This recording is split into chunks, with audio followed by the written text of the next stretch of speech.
Welcome to trust cars Nacharam. చూడొచ్చు ఇలా జరిగిన కార్ మేళలో అన్న జైలో కార్ అయితే కొన్నాడు, అమ్మిన ఓనర్ ఇక్కడ ఉన్నారు, కొన్న ఓనర్ ఇక్కడ ఉన్నారు. కాబట్టి ఏదేమైనా సరే కస్టమర్ టు కస్టమర్ డీల్ అయితే జరిగింది. కాబట్టి ఇలా మంచి మంచి బండ్లు అయితే వస్తూ ఉంటుంది. అన్న అమ్మిన ఓనర్ ఇక్కడ ఉన్నారు, కొన్న ఓనర్ ఇక్కడ ఉన్నారు. ఏదేమైనా సరే అన్న పర్మిట్ క్యాన్సిల్ చేసి అన్నకు సీసీ తీసుకొచ్చి ఇచ్చేస్తాడు. కాబట్టి ట్రస్ట్ కార్డ్ డీల్ చేసుకుంటే ఇట్లా డెలివరీ రిసిప్ట్ కూడా మీకు వస్తుంది. చాలా మంది ఓనర్ టు ఓనర్ మాట్లాడుకొని బయట పోయి డీల్ చేసుకుంటారు. ఇప్పుడు ఈ బండి ఏంటంటే హోటల్ ట్యాక్స్ బండి. ఇప్పుడు దీన్ని మేము ఆర్టీ రిపోర్ట్ తీపిస్తాం. బండి మీద కేసు ఉందా, చాలాన్ ఉందా, ట్యాక్స్ ఏమైనా పెండింగ్ ఉందా చెక్ చేస్తాం. చాలా మంది బయట పోయి డీల్ చేసుకున్నాక ట్యాక్స్లే పెండింగ్ ఉంటుంది, 30,000 40,000 ట్యాక్స్ కూడా పెండింగ్ ఉంటుంది.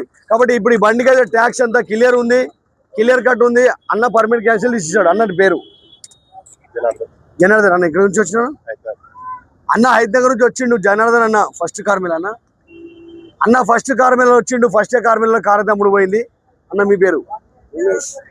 ఉమేష్ అన్న. ఎక్కడ నుంచి వచ్చిరు? అన్న కరీంనగర్ నుంచి వచ్చిండు. ఆన్లైన్ లో చూసుకొని ఇలా కారు కొందామని వచ్చిండు.